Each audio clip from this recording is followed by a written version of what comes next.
이종 집적과 하이브리드 본딩, Disruptive Development for Advanced Die Attach to Tackle the Challenge of Heterogeneous Integration. 배시사의 논문이 됩니다. 이건 2020년 이전 논문으로 여겨지고 기본 컨셉들이 하이브리드 본딩에 대한 기본적인 컨셉들이 나옵니다. 챕터 1은 개요에 대해서 나오고 있습니다. Advanced Die Attach라는 이름으로 시작되는데 실제적으로는 하이브리드 본딩이 되겠습니다. 이기종 집적과 하이브리드 본딩 첨단 반도체 패키징 기술 이해는 이기종 집적의 필요성은 이제 칩넷하고 헤테로지니어스 인테그레이션에서 이제 나온 거고 이를 통해서 성능 최적화가 되고 공간의 효율성이 좋아지는 거고, 그래서 이거를 하기 위해서는 전기적 성능이 좋아야 되고 하이브리드 본딩 기술이 들어가야 되고 첨단 나이 부착 기술이 돼야 된다는 이런 내용이 되겠습니다. 이기종 집적과 하이브리드 본딩 첨단 반도체 패키징 기술을 이해하려면 첨단 나이 부착 기술에서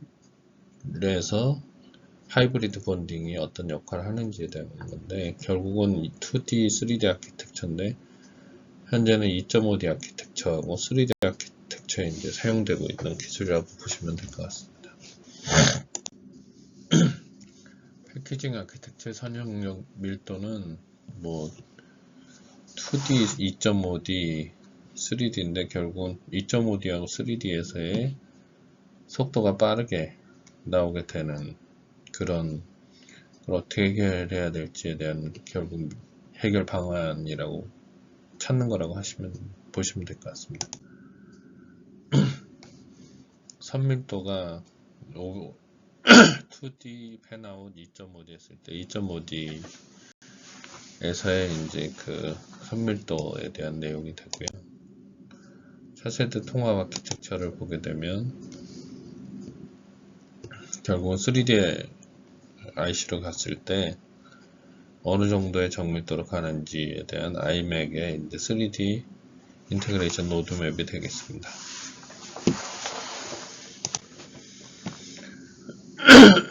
이것도 아이맥에 이제 제시하는 피치에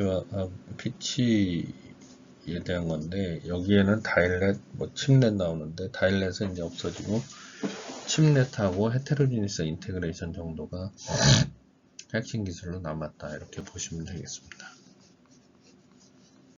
옛날 내용이라서 이런 건 넘어가겠습니다. 그래서 다일렛 크기를 어떻게 결정할 거냐 얘기하는데, 결국은 칩넷 크기로 이제 얘기를 할 수밖에 없는 것 같고요. 그러니까 범프 피치와 면적 밀도에 대한 이조 통합 아키텍처를 비교하는 건데, 면적이 점점 이제 면적당 피치가 점점 많아지면서 결국은 어느 쪽으로 가느냐 이런 얘기인데, 여기 보면은 이 3D SoC에서 이제 3D 이미지 센서가 주로 나오고, 그리고 이 부분에서 HBM이 다시 축적도가 높아지니까 3D IC 쪽으로 가는 그런 거를 설명한다고 보시면 될 것 같습니다. 그것도 옛날 거라서 그냥 이런 게 있다 정도 보시면 될 것 같습니다. 그래서 궁극적으로 플레이스먼트 애큐레시가 50나노까지 이제 내려가겠다라는 그런 내용이 될 것 같습니다. 이것도 패키지 크기와 총 비용을 비교한 건데, 결국적으로는 패널 레벨 팬아웃이 이제 더 효율적이다 이런 내용을 하고 있는데, 결국 패널 레벨이 좋은 건 다 아는데 이제 현 시장 상황에 맞춰서 할 수밖에 없는 상황인 것 같습니다. 이것도 면적 확장에 따른 총천을 관계수인데, 이것도 논문을 읽어보시면 좋을 것 같습니다. 이건 전사 프린팅을 트랜스퍼 프린팅이라는 건데, 이게 이때 당시에 잠깐 나왔던 내용이고 현재는 하이브리드 본딩으로 다 넘어갔습니다. 전사 프린팅에 관한 내용인데, 이거는 하이브리드 본딩 쪽으로 넘어간 거로 보시면 될 것 같습니다. 결국 이제 하이브리드 본딩에 대한 설명이 여기서부터 핵심인데, 880 까미 오트로 플러스가 하이브리드 D2W 본더의 대표적인 장비가 됐고, 에큐리시는 정밀도를 얘기하는데 이거 뭐 500나노, 200나노까지 되고 있는데 현재는 한 200나노 수준으로 보시면 될 것 같습니다. 100나노라고 얘기하긴 하는데 그렇게 따지면 제가 알아본 정보에 의하면 배시는 100나노까지 갔다고 얘기를 하고 나머지 업체들은 그쪽 방향으로 가고 있다 이렇게 얘기하는 게 맞을 것 같습니다. 그리고 광고 비전 시스템은 그냥 이 사람들이 만든 비전 시스템이고 여기 시스템에 맞게 사용하는 그냥 비전이라고 보시면 될 것 같습니다. 그리고 세 번째는 UPH를 높이게 해가지고 듀얼로 사용하는 게 이제 특징인 거고, 그 다음에 청정도 유지 때문에 ISO3 클래스 1 정도의 청정도를 유지하는 시스템이 내부적으로 들어가 있다 이렇게 보시면 될 것 같습니다.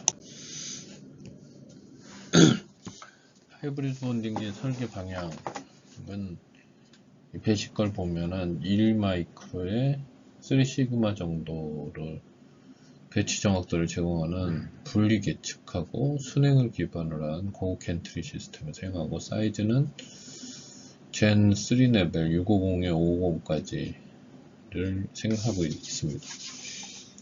그리고 최종적으로 50나노미터의 배치 정밀도를 하는 방법을 사용하고 본드 헤드는 진공흡입과 중앙부 누르는 모양의 헤드가 나노스케일 액추에이터에 붙어 있고 이것이 다시 라지 스케일 XYZ 젠트리 시스템에 붙게 설계되어 있습니다.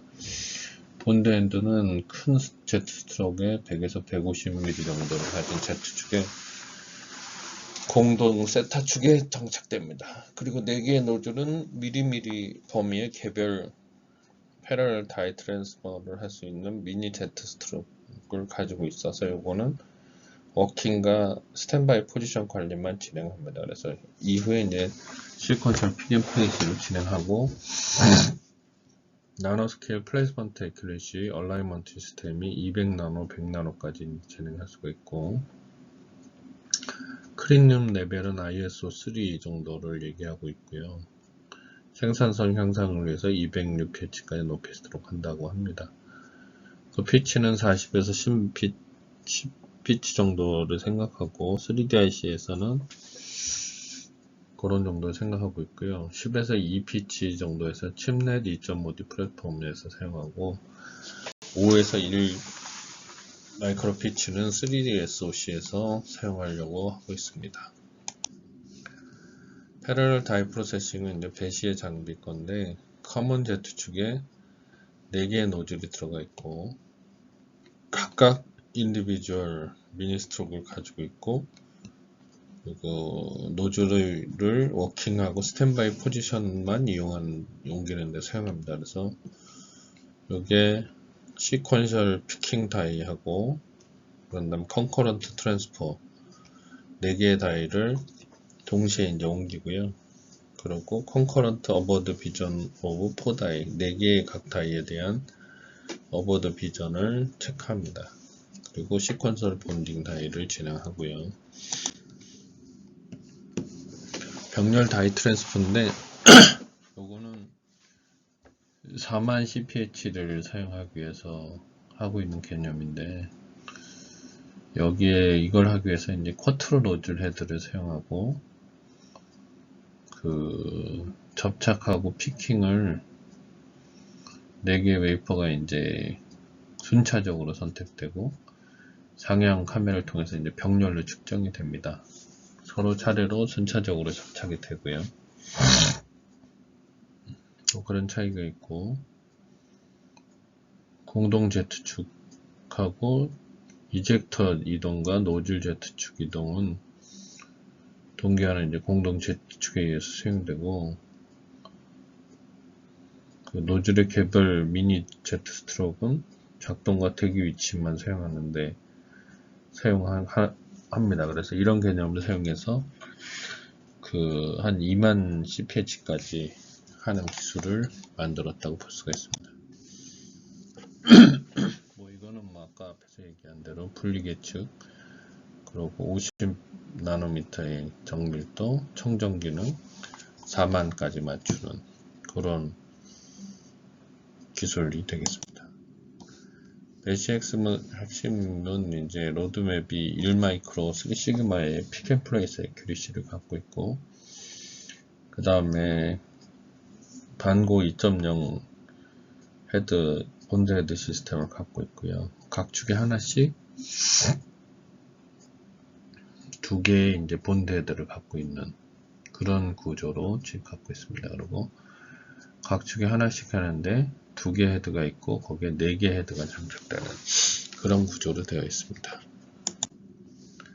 어드밴스드 겐트리 시스템은 로드맵은 1마이크로까지 가는데 이 디커플드 메톨로지하고 워터쿨을 사용해서 정밀도를 높인 게 특징이 되겠습니다.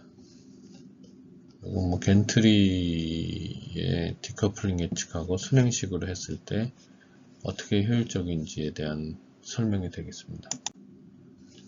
여기 보시면 이제 오류 드리프트에 계측빈과 모터 순행식을 결합하여 0.5 나노미터까지 감소시켰다는 게 특징이 되고 있습니다. 그래서 사이즈는 300개에서 300 또는 650에 550 정도의 패널 영역을 사용하는 게 특징이 되겠습니다.